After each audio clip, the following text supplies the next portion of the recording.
Bienvenidos, queridos televidentes, a su programa Entérese. En Entérese hoy vamos a tratar de un tema que yo diría que en el mundo hispano no todo el mundo lo conoce. Nos referimos al fabianismo. ¿Qué es el fabianismo? Eso que hoy en día se habla tanto en el mundo político.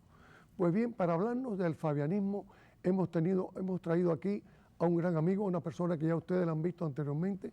Hemos traído aquí al profesor Orlando Trujillo. Orlando Trujillo es doctor graduado en pedagogía en Cuba. Orlando Trujillo es historiador y escritor. Aquí tenemos los libros que ha hecho últimamente. El legado de Caín. Muchos de ustedes me han hablado de él y por eso me han dicho que lo traiga. El otro, de los Illuminatis a los progresistas. Y por último, el libro Verdades como un puño. Verdades como puños. Por lo tanto, he creído que es la persona más indicada para que nos hable sobre qué cosa es esto del fabianismo. Bienvenido a nuestro programa, profesor Trujillo. Muchas gracias por invitarme y de nuevo muy feliz de estar con ustedes. Bueno, yo creo que lo primero que ese televidente, que como ya dije, en una gran parte de los hispanos me luce por mi experiencia en la calle, que no conoce, ¿qué cosa es el fabianismo? El fabianismo vamos a definirlo como una faceta del marxismo. Marx desarrolló su filosofía marxista, y va por su nombre, el comunismo, el manifiesto comunista, el comunismo dialéctico, el comunismo científico, como le quieran llamar. Eso se bifurcó porque salió una corriente mayoritaria que era la de lo que posteriormente fueron los bolcheviques rusos, que fue la parte del marxismo que casi toda Europa adoptó, y después el resto del mundo. ¿Qué es ese marxismo, ese comunismo? Es llegar al poder un grupo revolucionario por medios violentos para eliminar toda la estructura económico, político, social de una nación y establecer lo que ellos llamaban la dictadura del proletariado, que no era nada más que la dictadura de una nueva clase que se imponía. E imponía un sistema de partido único, un sistema de totalitario, que todo el mundo sabe lo que es el comunismo. Pero entonces hubo una faceta distinta, posterior, que surgió en Inglaterra. Esta faceta surge en Inglaterra, es un proceso en el camino hacia lo que se conoce como nuevo orden mundial. El comunismo fue una etapa y esta otra, que es el fabianismo, es una etapa posterior. El fabianismo originalmente nace en 1898, aunque surge de una sociedad que se había creado que se llamaba The Fellowship of New Life, o sea, los compañeros de una nueva vida, que era una sociedad más bien dedicada a la salud, dedicada a una vida saludable, una vida más en contacto con la naturaleza, pero eso fue infiltrado por todos estos elementos. Y entonces en 1898 definitivamente ya aquello desaparece y nace la Sociedad Fabiana de Londres, cuyos fundadores realmente fueron Sidney y Beatrice Webb. Fue un matrimonio que fueron los padres de esta criatura, aunque allí estuvo Bernard Shaw, estuvo H.G. Wells, estuvo Virginia Woolf, un montón de intelectuales de la época que fueron atraídos a esta filosofía. El planteamiento del fabianismo realmente es todo lo contrario de lo que es el comunismo o el comunismo bolchevique, aunque sigue siendo una base marxista, pero no es en una confrontación, en una guerra directa, en una revolución de destrucción, es por un proceso evolutivo. Precisamente toman el nombre de Fabiano porque toman el nombre de Marcus Fabius Maximus, que fue un general romano que durante las guerras púnicas, cuando Aníbal invade a Italia, Aníbal cada vez que se enfrentaba a las legiones romanas las destruía, las derrotaba, y entonces Roma estaba en pánico. Y a este señor se le ocurrió que ya que no se podía, comprobado que las legiones no podían enfrentarse a los ejércitos de Aníbal, pues sencillamente lo que hizo fue que creó lo que hoy en día llamaríamos una guerra de guerrilla. hizo un planteamiento de guerra, hizo un plan de guerra por el que él atacaba a las fuerzas de Aníbal en sus puntos más débiles, en su retaguardia, en sus rutas de suministro, y eran ataques relámpagos, atacaba y se retiraba inmediatamente. De esa forma evitaba una derrota por parte que le iban a proporcionar las tropas de Aníbal, y por otro lado mantenía continuamente hostigado al ejército de Aníbal, aunque nunca logró derrotarlo, pero bueno, esa forma de atacar y retirarse fue la que estos señores tomaron.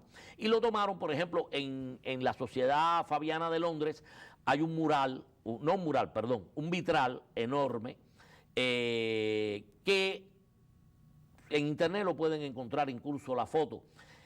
Entre las cosas que tiene está retratado, lo hizo Bernard Shaw, y Bernard Shaw está retratado en él con un yunque dando sobre una mandarria en una bola que es la bola del mundo. ¿Por qué? Porque ellos a golpe van a remodelar el mundo. Y entonces le trae un escudo que es un lobo con piel de oveja. ¿Por qué? Bueno, ¿todo esto qué significa? Significa que el plan del fabianismo es ir hacia el mismo camino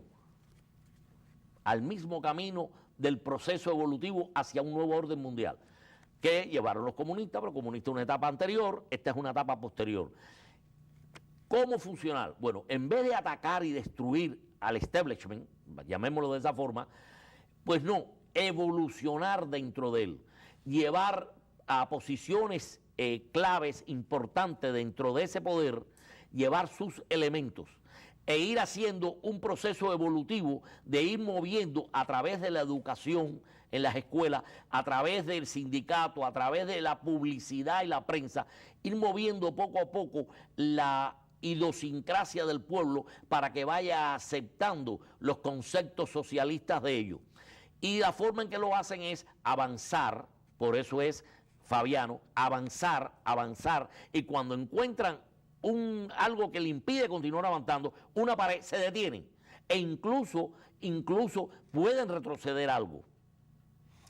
Siempre se ha hablado de eso de 2 pasos adelante y 1 atrás. Pero eso lo conocía yo del comunismo, de Mao Zedong, pero no sabía que en el caso de los fabianos hacen lo mismo, ¿no? Son primos hermanos. Mao Zedong dijo en el camino de Yan'an que se daban 3 pasos al frente, se retrocedía 2 y siempre se había avanzado 1. En este caso es una cosa similar, es avanzar hasta que encuentren un valladar, paran en ese lugar, esperan una situación propicia, sencillamente, y cuando se presenta la situación propicia, siguen avanzando hacia qué, hacia establecer un sistema socialista fabiano. ¿Qué es un sistema socialista fabiano? Es un sistema en que los medios de producción van a estar en control básicamente de las grandes, las supracorporaciones, empresas privadas, llamémoslo de esa forma, pero regida por una orientación del Estado. El Estado va a decir cuánto se va a fabricar, qué se va a fabricar y dónde se va a fabricar. Es una planificación total. Una planificación de la economía total. Y a su vez, eliminar totalmente, debajo de ello, eliminar todo tipo de prensa libre, todo tipo de partido y crear un solo gobierno. Un gobierno que está regido por esta gente, por este grupo de fabianos. ¿Pero ese gobierno es mundial? Bueno, ellos van a un gobierno mundial, ellos van a un nuevo orden mundial. Es decir, cuando se logra establecer eso en diferentes naciones, se vayan estableciendo, se vayan consolidando esos gobiernos, entonces crear el nuevo orden, o sea, ir ya hacia el nuevo orden mundial. En el nuevo orden mundial los gobiernos no serán nada más que administradores de esa superestructura política, económica que va a controlarlo todo. En Estados Unidos, los fabianos llegan a principios del siglo XX, y llegan a través de infinidad de profesionales, sobre todo profesores, que van a nutrir las universidades americanas en la década del 10, del 20, etcétera. Y van a empezar a indoctrinar o a adoctrinar a las nuevas generaciones de profesionales. Aquí el primer gran triunfo fabiano llega con la elección de Woodrow Wilson en 1912. Woodrow Wilson, el 13, ya se establece la Reserva Federal, que como hemos repetido muchas veces ni es reserva ni es federal, es un banco privado que controla el dinero, controla los intereses, controla el dinero que se pone en circulación y cobra un interés por ese dinero. También se crea el Council of Foreign Relations, que es el think tank que realmente dirige la política de Estados Unidos, sobre todo la política exterior de Estados Unidos. Ellos tienen un medio de comunicación que es el Foreign Affairs, una revista que sale cada 3 meses, y si lo que usted lee en el Foreign Affairs hoy probablemente va a ser política exterior de Estados Unidos en 3, en 2, 5 años o en 7 años. Ellos son los que planifican y llevan adelante la política. Después, la segunda gran avance de los fabianos en este país fue con el presidente Franklin Delano Roosevelt, cuando se establece el New Deal, que fue un grupo de leyes que se estructuraron por los que se llaman los amigos de los 30 amigos socialistas de la Universidad de Harvard, y que estuvo estructurado, o sea, quien encabezó todo eso fue Stuart Chase, que era el presidente de la Sociedad Fabiana de Boston. Pero muchas personas entienden que lo que salva a Estados Unidos de la crisis económica, de la bancarrota total, fue el New Deal No realmente. El New Deal se establece en 1934 y en el año 38 este país entra en una profunda recesión, tan profunda como la del 29 y la del 30, profundísima. Lo que salva a los Estados Unidos de la recesión se llamó la Segunda Guerra Mundial. Eso es lo que saca a los Estados Unidos de la depresión, no el New Deal. Además, en el New Deal hubo muchísimas leyes que el Tribunal Supremo de Estados Unidos tuvo que eliminar porque eran totalmente inconstitucionales. En el New Deal estaba el control del dinero, el control de la economía, estaba un control total, que fueron leyes que fueron totalmente anticonstitucionales y hubo que eliminarlas. Después, la tercera ola de fabianismo surge en este país en la década del 60 con la contracultura y con la presión de los derechos, la lucha de los derechos civiles, las luchas contra la guerra de Vietnam, el elemento hippie de la contracultura y todo eso, fuerzan al presidente Lyndon Johnson a crear una nueva ola que se llamó la Gran Sociedad.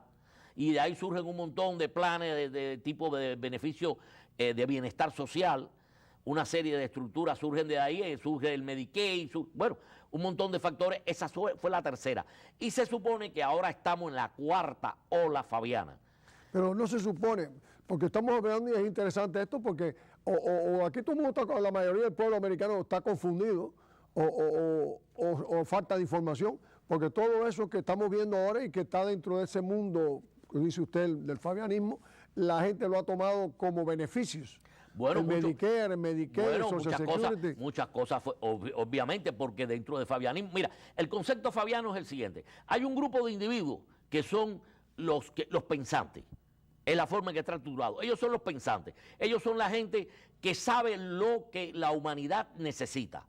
Y entonces la estructura de gobierno será un gobierno patriarcal, un gobierno en el que estos hombres, estos superhombres, estos elegidos, estos egregios, van a determinar la sociedad cómo se va a mover. Le estoy diciendo que van a decir qué fabricar, cuándo fabricar, todo. Un paternalismo total. Un paternalismo total. Entonces, estos individuos van hacia abajo, hacia la sociedad. Ellos dicen que ellos van a garantizar el bienestar del ciudadano. Es decir, ellos se van a encargar de que el ciudadano tenga, como decía la máxima aquella, que cada cual produzca según su capacidad y reciba según su necesidad. Pero esa es la definición del comunismo. Y es la misma, si ellos salen del mismo origen. El origen es el mismo, lo único que el método es distinto. Entonces, es ellos arriba, rigiendo, gobernando, y todos nosotros abajo como una gran colmena, trabajando para las estructuras que ellos establezcan. Pero ellos dicen que se van a encargarse de crear todos los problemas, o sea, resolver todos los problemas. Además, para dar todos esos pasos, ha habido un proceso, por ejemplo, en Estados Unidos, Saúl Alinsky, que fue un ideólogo marxista en este país, estipuló que de la forma de destruir la sociedad, en la sociedad de Estados Unidos tal y como estaba, era destruir su poder económico. Y uno de los factores de destruir el poder económico, uno de ellos era crear una serie de programas sociales que fueran totalmente incosteables y cada vez crear más y más programas sociales, de manera que imponerle esos programas sociales al gobierno, de manera que llegara un momento en que el gobierno fuera a la bancarrota, que es lo que está pasando en muchísimos estados de este país, e incluso el gobierno federal, si no fuera que hay una maquinita para hacer billetes en Washington, el gobierno federal estaría en bancarrota. La maquinita es el Banco Federal. que es el que produce. Pero toda es esa una cantidad. maquinita que hace billetes, porque los billetes americanos es una moneda fiduciaria, o sea, no es una moneda que está respaldada nada más que por la promesa de que eso es un billete que tiene un valor. Pero detrás no hay ningún metal, detrás no hay nada que lo garantice. ¿Cómo se explica que esto se convertiría en una especie de welfare mundial, ¿no? Porque es un welfare, de la punta de la pirámide de arriba hacia abajo, todo el mundo va a estar mantenido. Sí, pero recuerda, ¿y de dónde va a surgir el dinero? Si no hay producción, ¿dónde hay los impuestos? ¿De dónde se recopila para poderle darle a todo el mundo tanta cosa? No, pero eso es un cuento. ¿Qué pasa cuando llegan los socialistas al poder en todos lados? Vaya, cuando establecen un sistema, pongamos por ejemplo un sistema comunista. Pongamos por ejemplo a Cuba. Cuando Fidel Castro llegó, la vivienda era gratis. La reforma urbana, la vivienda iba a ser gratis, todo el mundo iba a tener su vivienda. Cuando Fidel Castro llegó, los teléfonos públicos eran gratis. No había que echar dinero para... La reforma agraria. Todo era gratis, todo era gratis. Con el tiempo y un ganchito, todo eso cambió. Todo eso cambió, porque acuérdate que una cosa es el noviazgo y otra es el matrimonio. En el noviazgo ellos lo prometen todo. Por eso es tan bonito, el sistema socialista es tan bonito, porque cuando la teoría es bellísima, porque todo es resolverle a todo el mundo, darle a todo el mundo recibe. Todo el mundo recibe, pero ¿de dónde? Cuando llega la realidad, entonces cuando todo el mundo tiene que trabajar en las condiciones que ellos quieren, como ellos quieren y no como la gente pensó que iba a ser. ¿Y ese fabianismo en Europa no ha triunfado? Ese fabianismo es el que tiene actualmente a Europa en el caos. ¿Por qué la tiene en el caos? Porque después que se terminó la Segunda Guerra Mundial se establecieron gobiernos, todos de tipo de corte fabiano. Se estableció en Italia la democracia cristiana, se estableció en Alemania el grupo demócrata cristiano también. No fueron los socialdemócratas en Alemania. Es lo mismo. No, se supone que no sea lo mismo, pero bueno. Es lo mismo. La única diferencia es que los demócratas cristianos tienen una encíclica papal con la que ellos se tapaban para decir que no eran marxistas. Pero en el fondo es la misma cosa. Tienes a los laboristas ingleses, que son puros fabianos. En Francia toda la vida, el gobierno francés toda la vida ha sido un gobierno socialista. En España llegaron los socialistas al poder. Entonces, en Grecia, por favor, gobierno socialista hace un montón de tiempo. Entonces, ofrecer y dar, pero eso es imposible. Pues los gobiernos no producen dinero. Lo que produce dinero es la industria, el comercio, la empresa privada.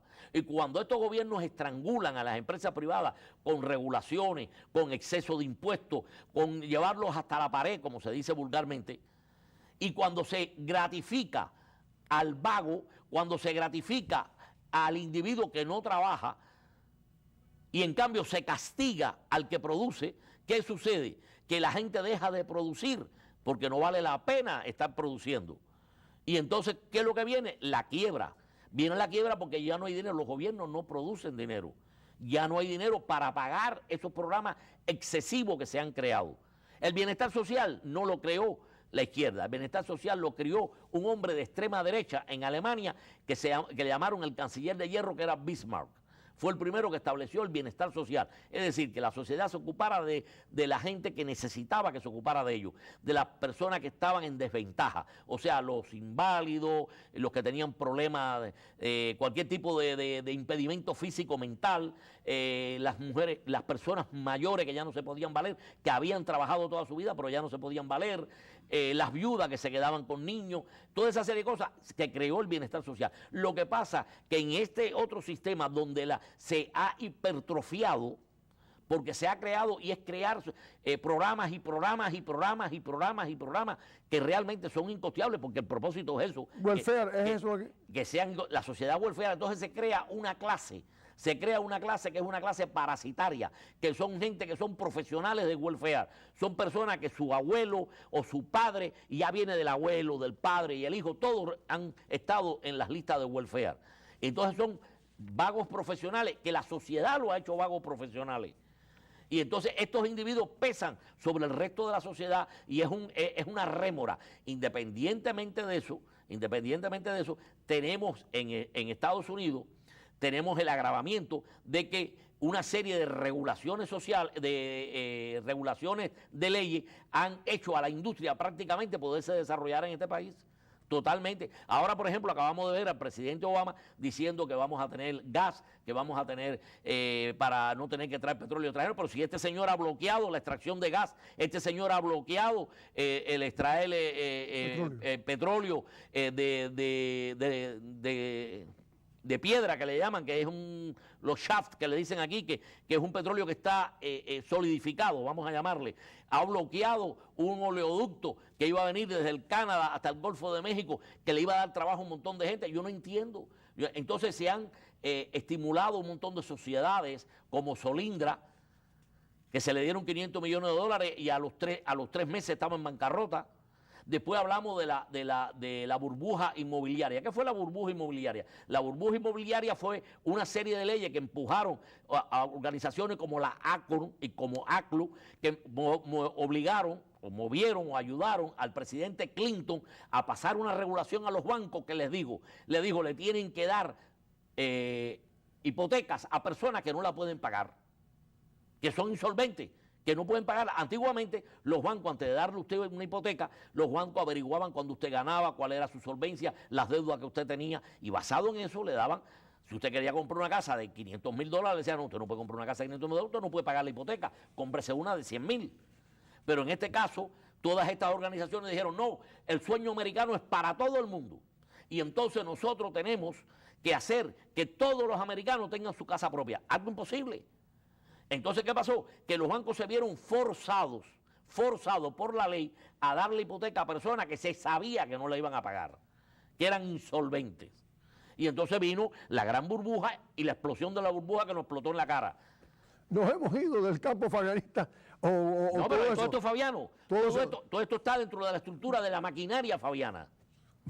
¿Existe algún país, porque todo esto es basado en que las personas que están detrás de esto sean fabianos, pero no hay algún país en el mundo que ya se haya instituido, se haya creado como un país como el comunismo, se creó en Rusia el comunismo? No. Un país que diga, esto es un país fabiano. Ninguno lo dice. Ninguno lo dice. Además, ya no son fabianos, ahora se llaman progresistas. Ya no son fabianos. Ellos se cambiaron el nombre. De fabianos se fueron a liberales, que no tiene nada que ver con el liberalismo. Y de liberales se fueron a progresistas. Hoy en día todos son progresistas. Dentro del futuro, ¿cuál es? Eso está relacionado. Usted habló ahí hasta el orden mundial. El orden mundial, ¿qué relación tiene el orden mundial con el fabianismo? Porque todo esto ha sido estructurado como en una cascada. Esto ha sido estructurado por pasos. Para llegar al nuevo orden mundial había que destruirla, hay que destruir la sociedad que existe. Entonces la libre empresa. Eso viene de la teoría dialéctica de Hegel, de la tesis a la antítesis y la síntesis, que después Carlos Marx lleva y desarrolla en su manifiesto comunista. Y el problema es muy simple. El problema es que para poder llegar a un gobierno mundial hay que destruir lo que es el nacionalismo, lo que son las naciones, los países independientes. Hay que ir eliminando todo eso. Los comunistas lo hacían por medio violento.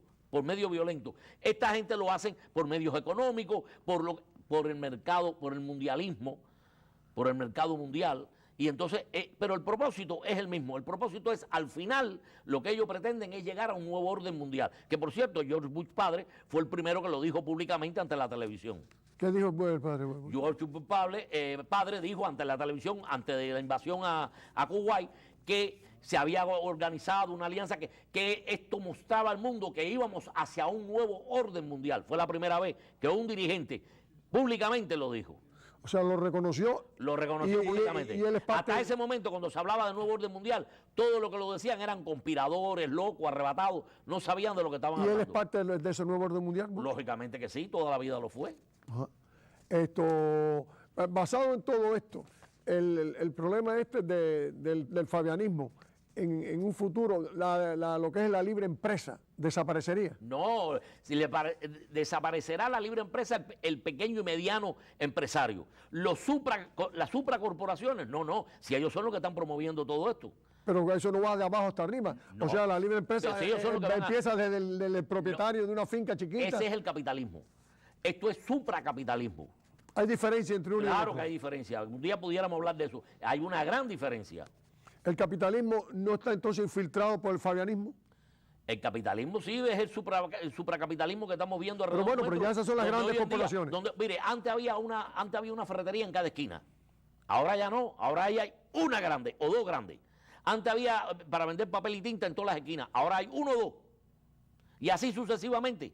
O sea, los negocios que aquí en este país le llamaban mama and papa, que eran los negocios individuales que crecían, los empresarios pequeños, eso ya ha ido desapareciendo, se han ido convirtiendo en supermonopolios mundiales, ya no es un monopolio nacional. Antes se hablaba del auto americano, ya no existe el auto americano, ahora se fabrica en todas partes, porque es supracapitalismo, es mundial, es el paso avanzado hacia el nuevo orden mundial. ¿Cuáles son si es que hay algunas principales, cuáles son esas grandes supercorporaciones? Oh, bueno, pues mira, tenemos toda, por ejemplo. La General Motors es una supercorporación. La General Motors, bueno, la General Motors hoy en día es la más socializada de todas, porque la General Motors hoy en día, usted sabe que aquí se dieron miles de millones de dólares para salvar a la General Motors, que dice, la General Motors está viva. Sí, es verdad que está viva, pero ¿sabe dónde está respirando? En China. Porque hoy por hoy el 70% de las piezas para automóviles que fabrica General Motors la está haciendo en una planta en China. Entonces ese dinero se fue para China. Claro que sí, como se fue el dinero para construir el puente de Oakland a San Francisco, 600 millones, que lo están haciendo chinitos en China, y como las reparaciones de los puentes de Nueva York, 670 millones, que también compañías chinas son las que lo han tomado. Entonces, y como se le dieron 500 millones de dólares a Finlandia para crear un auto eléctrico, y como le dieron a México 1.000 millones de dólares para crear una planta solar. Entonces, ¿qué tenemos aquí? ¿Qué tenemos aquí? Bueno, aquí tenemos mucho cuento, mucha promesa y una máquina que fabrica dólares hasta que la gente se canse de recibirlo. Pero no hay forma, no hay manera de parar nada de eso. No, claro que sí, claro que hay maneras, siempre hay maneras. Esto es un país muy poderoso, esto es un país con muchos recursos. ¿Sigue siendo este el primer país del mundo? Hasta este momento sí, en muchos aspectos, pero este es un gigante con neumonía. Bueno, necesita rápidamente antibióticos. Pero siempre se ha dicho que cuando este gigante se enferme, el mundo ya se murió. No se murió ningún mundo. Mira, ahí tiene usted hoy en día que China tiene más reserva que nosotros, porque nosotros no tenemos reserva. Ellos sí tienen. En el minuto que nos queda, son nuestros acreedores. Resuma, ¿qué cosa es el fabianismo? El fabianismo es un sistema de gobierno anterior al nuevo orden mundial. Es un sistema de gobierno donde un grupo, una estructura de poder va a regir el resto de la sociedad, supuestamente dando lo que el resto de la sociedad necesita, y la sociedad va a trabajar de acuerdo con los planes que ellos se harán planes de desarrollo, planes de todo tipo, y nosotros tendremos que seguir esos planes que este grupo privilegiado, inteligente, estos sabios van a regir a la humanidad. Bueno, ya hemos escuchado al profesor Orlando Trujillo de todo lo que ha explicado aquí hoy. Espero que hayamos entendido un poco más de qué cosa es el fabianismo. Sin más, dándole las más expresivas gracias al doctor Trujillo, se despide de ustedes. Hasta el próximo domingo. Jesús Angulo.